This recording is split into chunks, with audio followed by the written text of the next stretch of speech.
Magandang umaga muli sa ating lahat, mga kapatid sa Panginoon. Sa araw na ito ay muli nating talakayin ang napasimulan po nating series sa buwan na ito tungkol sa natawag na Christ above all. Nakarang linggo ay tinalakay po natin ang topic about our status in Christ. At nalaman po natin na if we are in Christ, bagong status na, meron tayo, bagong katayuan na kagaya po noon ng mga alagad ng panahon na kasama nila ang Panginoon. Kaya ni Peter ay dati ang status niya, siya ay fisher's man. Ngayon ay nung siya po ay makatagpo ng Panginoon, ginawang disipulo, kaya naging status niya ay nagiging fishers of men. At ganun din si Apostle Paul. Dati po ang pangalan niya ay Saul o Saulo.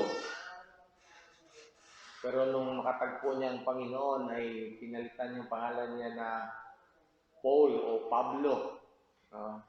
At maging ang buong buhay niya ay binago ng Diyos. So ganun po yung new status, yung tinatawag na total transformation, yung buhay. Mula doon sa isang buhay na walang direksyon, walang tamang pananaw, walang pag-asa, pero ngayon po ay binigyan ng Diyos ng tamang paglakad. Ngayon sabi niya, doon sa ibang bahagi ng sulat niya, for me to live is Christ, and to die is gain. So yan ay nabanggit niya yung mga talata na yon, mga sulat na yon, nung bago na yung status niya sa ating Panginoon sa Kristo. Today ay talakayin naman natin ang tinatawag na living in Christ. Pamumuhay na kasama ni Kristo. Ibig sabihin, pag tayo po ay binigyan na ng bagong katayuan, ay naging disipulo na tayo ng ating Panginoon sa Kristo. Na sinasabi doon ng Panginoon sa mga alagad, a moment na nakatagpo sila, come, follow me. Yan. So ganun din yon, sa atin bilang mga may bagong katayuan sa Panginoon, tayo din ay inanyahan ng Panginoon na sumama sa Kanya, magiging disipulo ni Kristo. At bilang disipulo, ay kailangan natin mamuhay na kasama Niya. At ang gusto Niyang buhay ay yun yung nais nating alamin ngayon, ayon sa sulat na sinulat ni Apostle Paul sa mga taga-Kolosas. At ito po yung talata na nais po nating batayan. Ito sa Colossus chapter 3, verse 5 to 13. Basahin ko sa Tagalog. Kaya't patayin na ninyo ang mga pagnanasang makamundo, ang pakikiapid, karumihan, mahalay na simbuyo ng damdamin, masamang pagnanasa, at ang kasakiman na isang uri ng pagsamba sa Diyos-Diyusan. Dahil sa mga ito, tatanggap ng parusa ng Diyos ang mga taong ayaw pasakop sa Kanya. Kayo man ay namuhay din ayon sa mga pagnanasang iyon nang kayo ay pinagharian pa ng mga ito. Ngunit ngayon, itakwil na ninyo ang lahat ng galit, puot, sama ng loob. Iwasan na ninyo ang panlalait at malaswang pananalita. Huwag kayong magsisinungaling sa isa't isa sapagkat hinubad na ninyo ang dati ninyong pagkatao, pati ang mga gawa nito. isinuot ninyo ang bagong pagkatao na patuloy na nababago at nagiging kalarawan ng Diyos na lumikha sa inyo, upang lalo ninyo siyang makilala. Kaya sa kalagayang ito, wala nang pagkakaiba ang Griego at ang Hudyo, ang tuli at ang di tuli, ang dayuhan at ang hindi sibilisado, ang alipin at ang malaya. Ngunit si Kristo ang pinakahalaga sa lahat, at siya ay nasa inyong lahat. Kaya nga, dahil kayo'y hinirang ng Diyos, minamahal niya at pinili para sa Kanya, dapat kayong maging mahabagin, mabait, mapagpakumbaba, mahinahon, at mapagtiis. Magpasinsya kayo sa isa't isa. Kung may nanakit kayo, kanino man, magpatawad kayo gaya ng pagpatawad sa inyo ng Panginoon.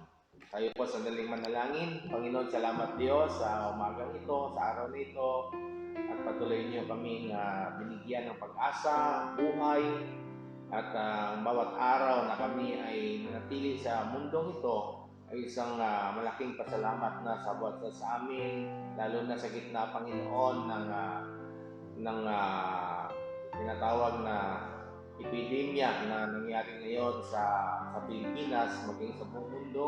Kami ay naka-quarantine lahat, Panginoon, upang labanan, Panginoon, ang paglaganap, Panginoon, ng virus na ito, ng COVID-19, Panginoon. Pero dito, Diyos, ay kami nagpapasalamat dahil binigyan rin niyo kami ng pagkakataon na makapakinig ng iyong salita at maibahagi ito sa iba. Maraming salamat. Pagpalain mong lahat, Panginoon, na nakikinig. Ito aming dalangin sa pangalan ng Ama, ng Anak at ng Espiritu Santo. Ang lahat ng nakikinig at nanood ay magsabi ng Amen. Okay, so ito yung sabi natin na living in Christ.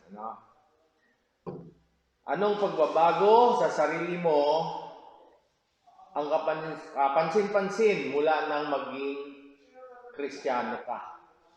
Yun yung tanong natin. Mula nung ikaw ay nagiging manampalataya ni Kristo.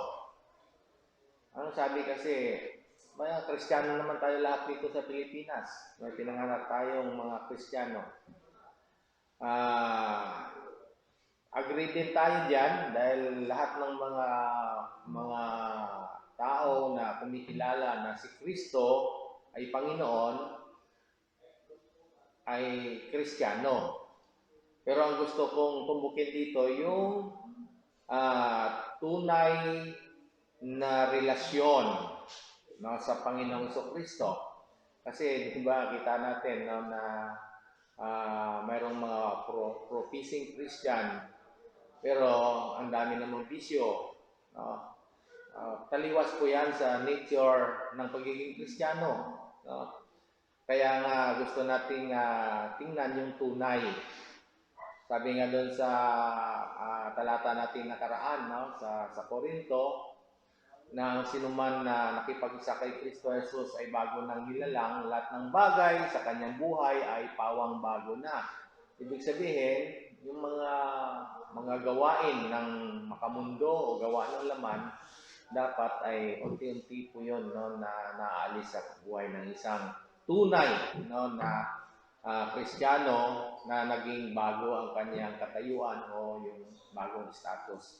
Kaya siya ngayon ay namumuhay nakasama ng ating Panginoong Kristo.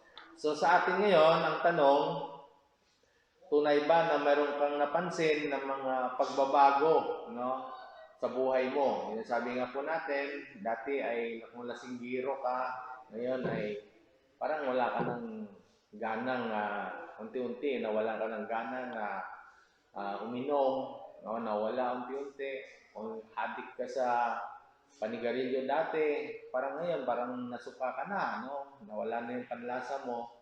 Yan po ay manifestation ng banal na espiritu sa buhay ng isang tunay na binago, no, ng ating Panginoong Kristo.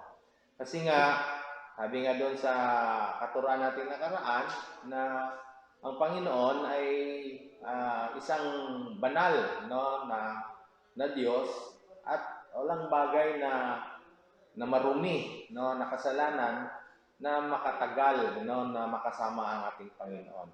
So as long as, no, na tayo ay nagkasama ng Panginoon, lahat, no, ng mga bagay na hindi kaya-aya taliwas, no, doon sa nature ng ating Panginoon, ay Kanya ito unti-unti, no, na alisin, no, sa buhay natin.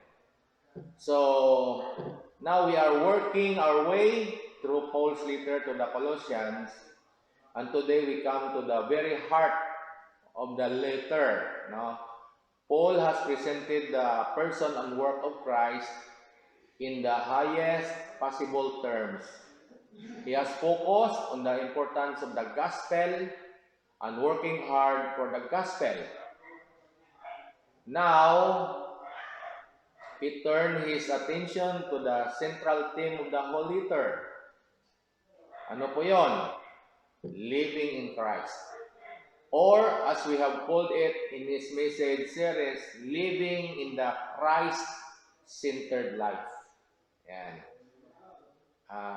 Christ-centered life, o ibang tawag niya ay Christocentric life. Nakasentro ang buhay sa ating Panginoong Kristo. So, dito sa talata, nabasa natin kanina, sa Colossians chapter 3 verse 5 to 13, no, nabanggit ni Apostle Paul sa kanyang sulat, no, sa mga taga-Colosas. Ang sabi niya, ito yung buhay niyo dati, no? Ito yung pamumuhay niyo dati. Pero dahil kay Kristo ay binago na, no, ang inyong katayuan. Kaya mayroong dalawang salita diyan, no, na nabanggit sa English na put on, then put off. Hubarin at isuot. Isuot at hubarin. Mamaya, natin, discuss natin mabuti. So dito, sa bahagi na ito ng talata ay yung pinakamalaga dito, yung tinatawag na morality. Yan. Morality is an important topic in understanding living in Christ, though it is not reason for our salvation and Christianity, no? Hindi man siya batayan doon sa kaligtasan, pero ito po ay napakahalaga dahil ito yung magiging buhay o pamumuhay natin after natin na magbago ng status sa Panginoon. Paul was passionate to write to the Colossians because there are many false teaching, no, at the time about being okay to return their old self.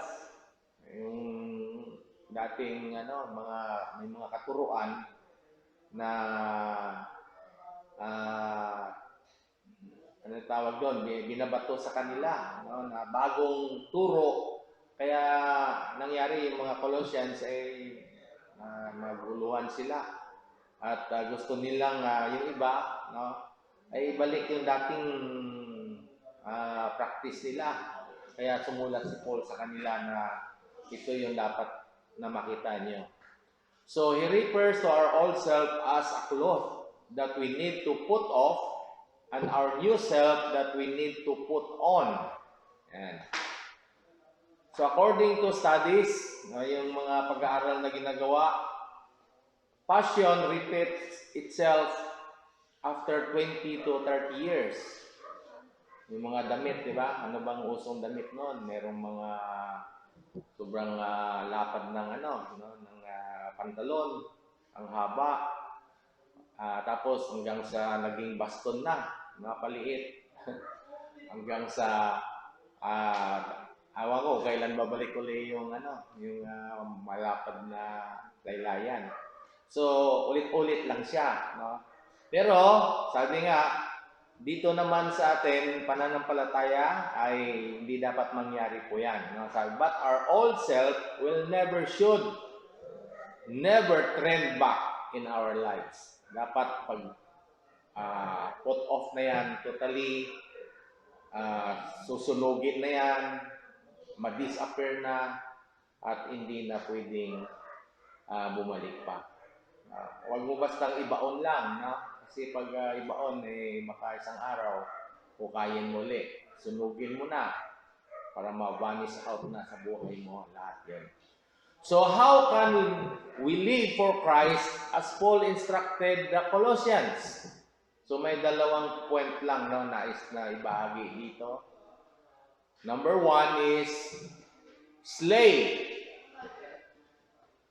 Ibig sabihin ay patayin. Ang ibang term na ginagamit yan, mortify. Ibig sabihin ibaon, no, ilibing. Totally, no? Hindi na siya buhayin pa. Slay the desires of the flesh. Ano sabi diyan sa Colossians 3:5? Kaya patayin na ninyo ang mga pagnanasang makamundo. Ano po yon?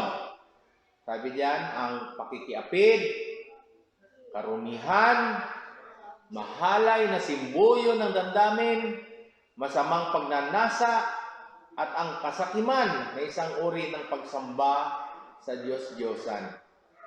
Ayan, yung sulat niya ni Apostle Paul sa mga taga-Colosas. Unti-unti at isa-isa, no, nating patayin ang mga makamundo, nating pagnanasa at mga karumihan. Yung term na ginamit to unti-unti, kasi a moment na tayo po ay nakatagpo ng Panginoon, hindi naman agad-agad makita yung drastic change sa buhay natin, no? One at a time, na binabago tayo ng Diyos. Maging ang mga alagad noon, no, ay they failed the Lord, no, in many times. Lalo na si Peter, daming mali-mali, no, na ginagawa. Pero nagtiyagaan lang siya ng Panginoon dahil mga pinili sila. And yet, sa atin ganoon din. Tayo ay unti-unting binabago, no, ng Diyos ang buhay natin. Kaya, ano sabi diyan, patayin, ibig sabihin ay mayroon tayong desire o pagnanasa na ibibigay ng Diyos sa atin para malabanan po yung mga dating gawi natin na hindi kaya sa harapan ng Diyos. Sabi nga, sin is like a cockroach in the house. Yung ginamit na example dito ay cockroach. Ang gagamitin natin naman, pwede rin yung COVID-19, yung virus, na as long as, no, na hindi po ito totally na vanish out, no, sa bansa o sa isang lugar, ay dumadami sila at mabilis po yung reproduction nila, no? Ganon din po yung kasalanan. Pag hindi po natin ito pipigilin, hindi natin i-lockdown at hindi rin natin i-quarantine yan, dadami at lalong lalaganap, no? At batid po natin na yung bansa natin nakaraan doon sa naging sa Shabu, di ba? Ganun din, parang epidemic din yan, no, na nangyari sa bansa natin.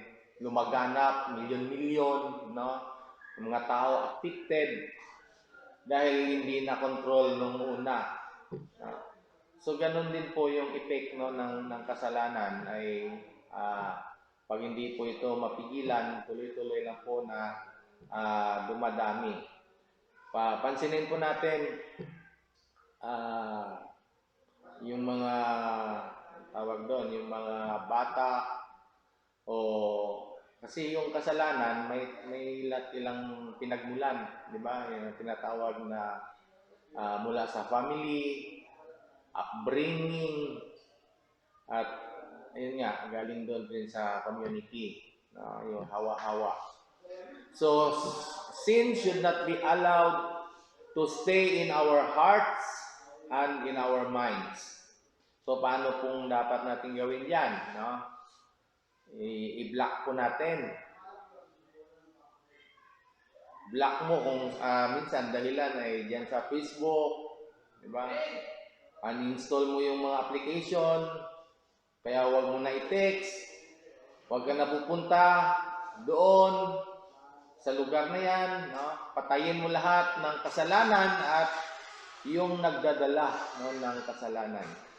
Yung sanhi ng kasalanan ay ano mo lahat, no? Ipigilin mo na lahat para makalaya ka, no, doon sa dating buhay.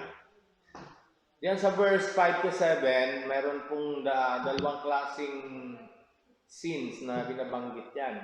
No?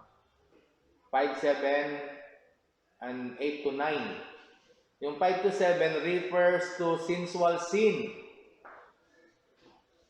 And verse 8 to 9 are the social sins. So ano pa yung mga mga sensual sins na nangyayari dito, no? So, sabi nga ang mga sensual sins, ito po yung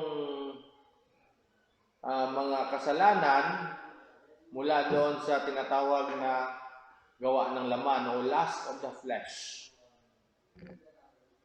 Halimbawa, fornication.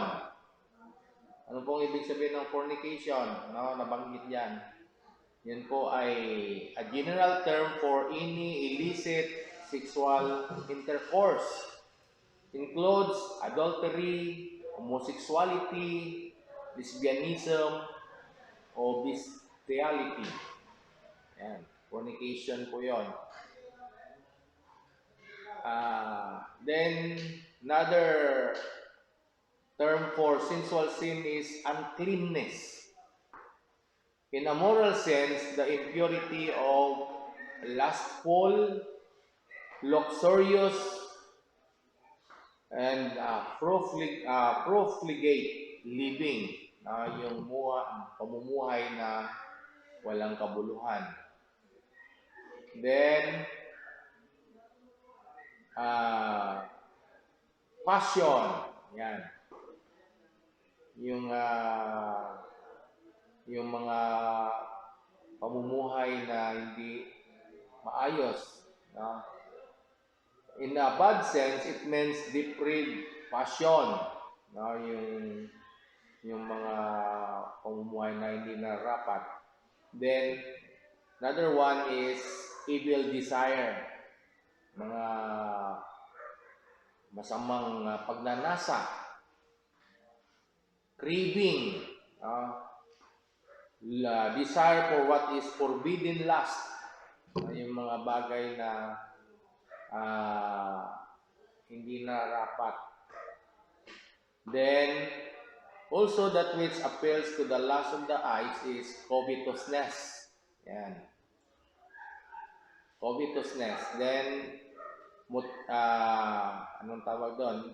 Described by Paul to be equivalent to idolatry. Yan. For covetousness puts things in the place of God. So we are to set our minds on things above. Yan. But when we covet material objects, we have our minds on things below, making such objects our idols. Yan, yun ay ibig sabihin ng covetousness. No? Hindi na yung makalangit na bagay yung desire natin, kundi yung makalupa o makamundo na. Okay, then another sins na binanggit yan, hindi lang sensual sin, kundi natawag na social sins, no? Verse 8 to 9. Ano yung mga social sins? Sins of the emotions. Anger. Yan yung galit. Movement or agitation of the soul, or impulses, or desire, any violent emotion, at kung ano-ano pa. No? Yan, minsan yung mga rally, mga wilga, whatever, no? Yun po ay mga effect ng anger po yun.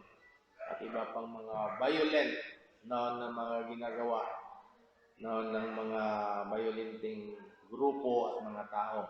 Then wrath, yan. Also a social sin. Yung angry, ano pa? Then, anger, forthwith, boiling up, and soon subsiding again. Parang, parang pabalik-balik lang, galit, saka, yun, paulit-ulit lang. Then, malice. Malice, ill will, desire to injure. Then, another thing for social sins of the tongue.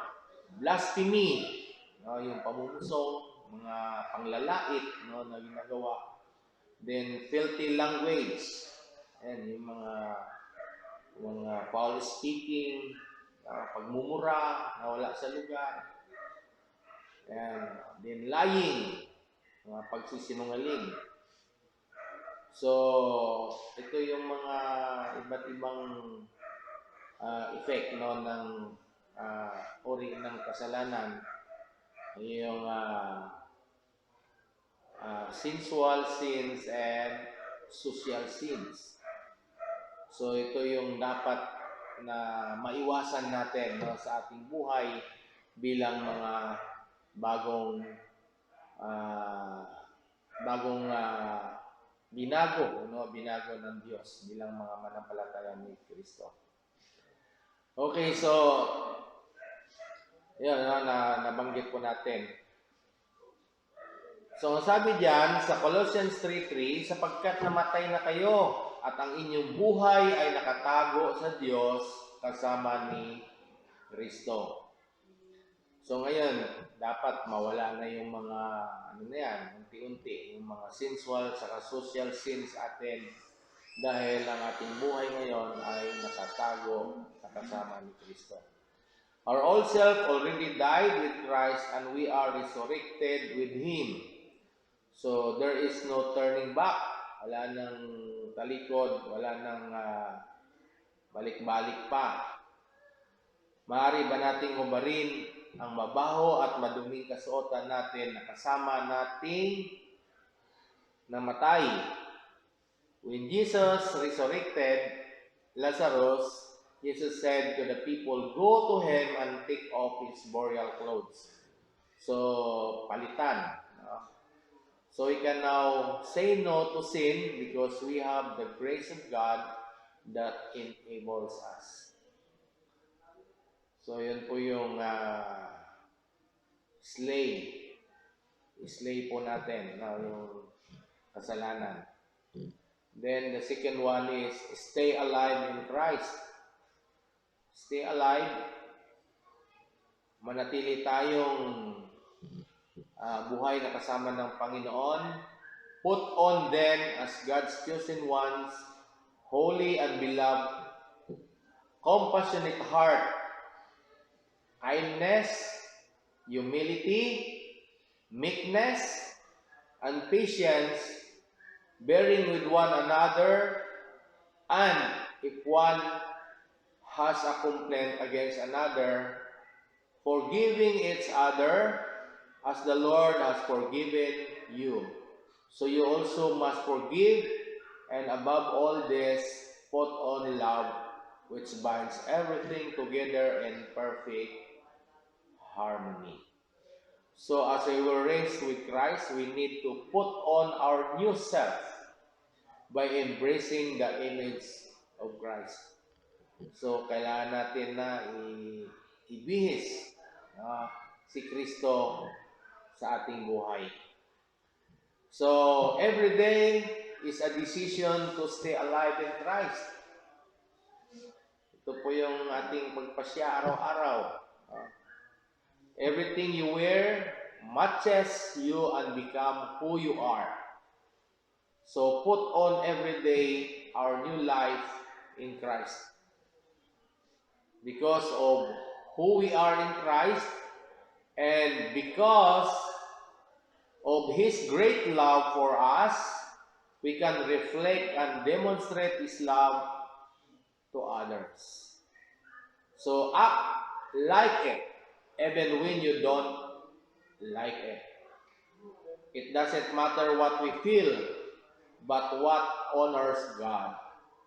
So the greatest commandment given by Christ will guide us in staying alive in Him. Ano po yung greatest commandment ng Panginoon? Nabanggit niya doon sa Matthew 22, 37 to 28 to 38. Ang sabi doon, you shall love the Lord your God with all your heart and with all your mind, soul.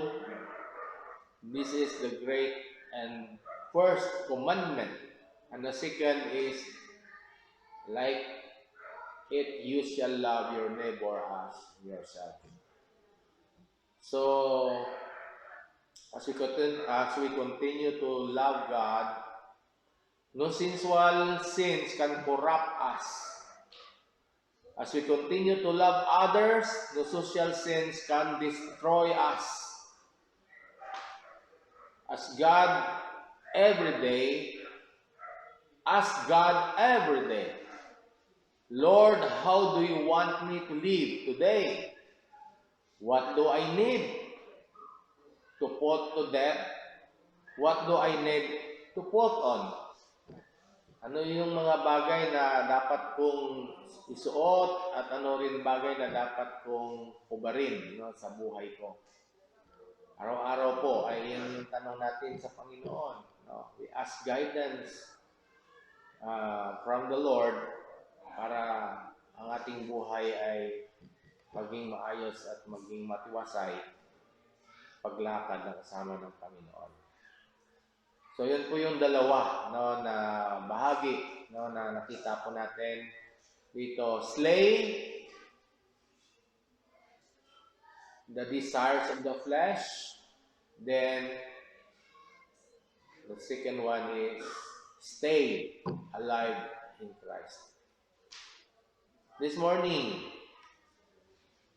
ano ba yung mga hamon, mga challenge ang ating dinaranas ngayon bilang mga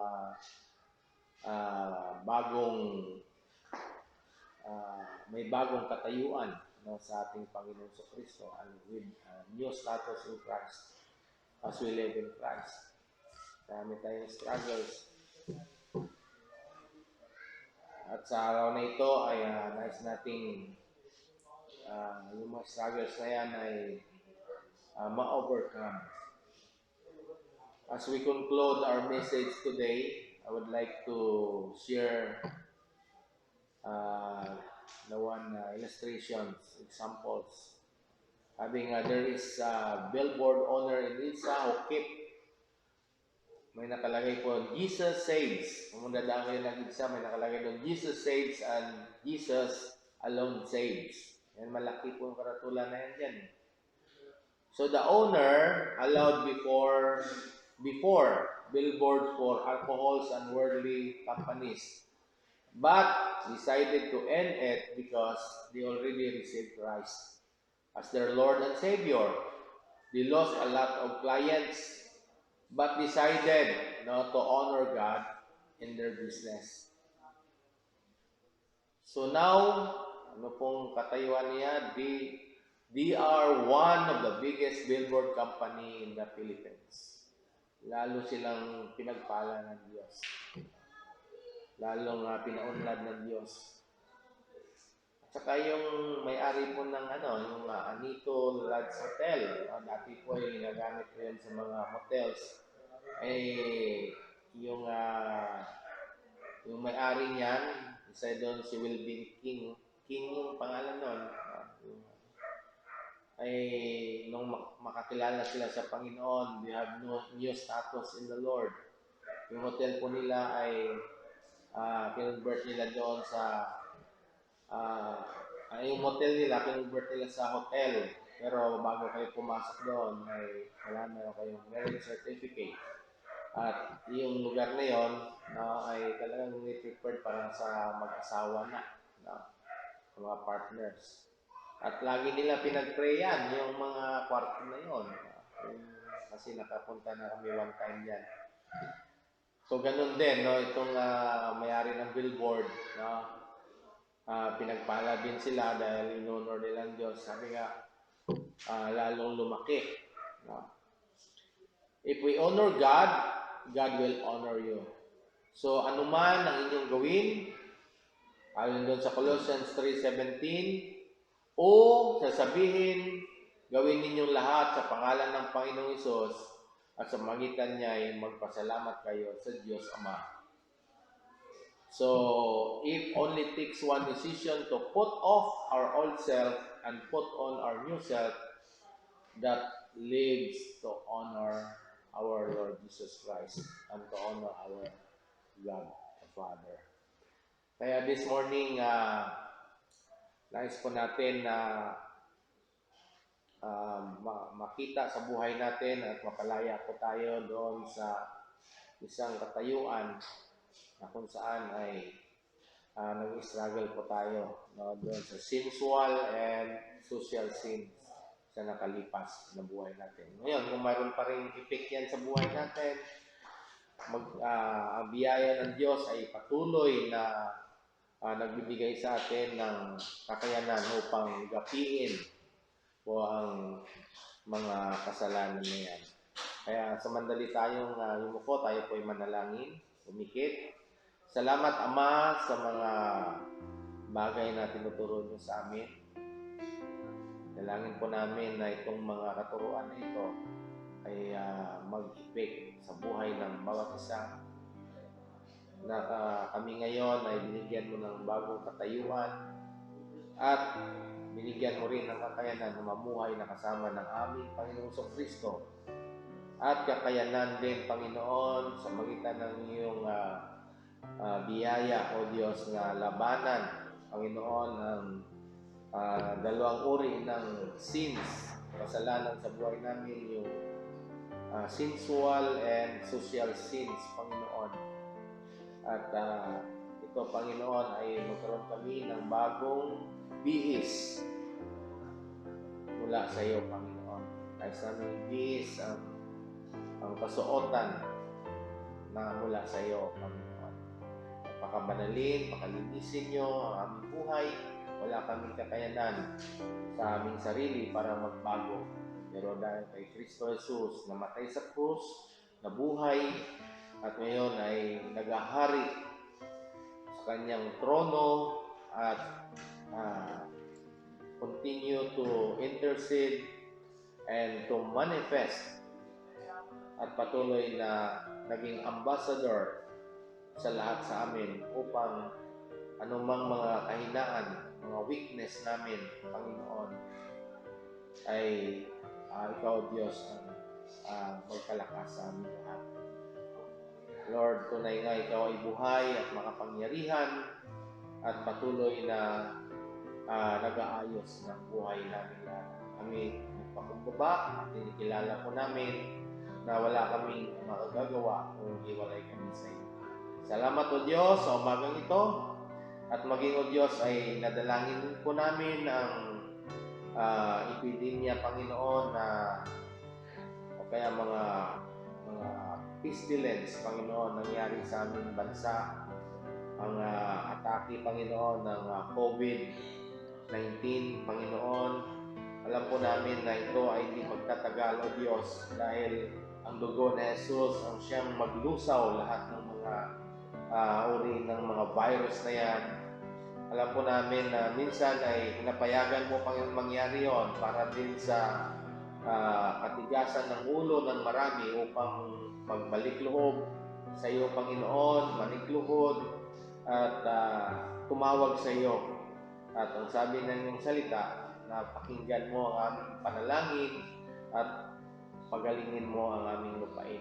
Kaya, Panginoon, sa umagang ito, aming kiniklaim na ang kagalingan ng aming bansa, O Diyos, na maging malaya at ang bansang ito ay totally ay magiging bago na pagkatapos po ng quarantine na ito sa April 14, Panginoon, ay sisigaw po ang lahat ng mamayang Pilipino that we are already free.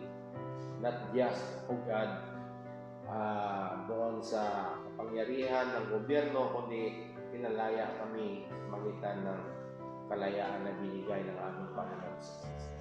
Salamat po, Ama. Ito ang aming dalangin sa pangalan ng Ama, ng Anak, at ng Espiritu Santo. Ang lahat ay magsabi ng